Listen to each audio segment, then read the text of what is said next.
যেই স্বপ্ন দেখার পর আপনার কাছে পরিষ্কার মনে হয় যে হ্যাঁ আমি দেখেছি, যেটা দেখেছি এটা সত্য দেখেছি, মনে আছে কি দেখেছি, পুরা ঝাপসা ঝাপসা না, পরিষ্কার, এবং স্বপ্ন দেখার পর আপনার কাছে মনে হচ্ছে এটা মিনিংফুল স্বপ্ন, এটার একটা কোনো একটা ইঙ্গিত মনে হয় আমাকে করছে, এই স্বপ্ন ইঙ্গিতবাহী, তাহলে সেই স্বপ্নকে সত্য স্বপ্ন আপনি ধরতে পারেন।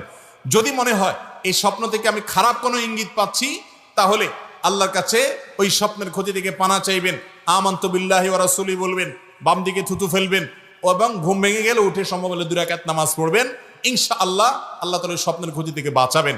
এবং স্বপ্নের ঝগড়াঝাটি দেখছেন, এরপর থেকে একটু অ্যালার্ট হয়ে যান। 5 নম্বর বিপদ সংকেত নিজের বাড়িতে দিয়া এরপর থেকে সোজা হয়ে থাকবেন যে খবরদার ঝগড়া যাতে কোনোভাবে হতে না পারে।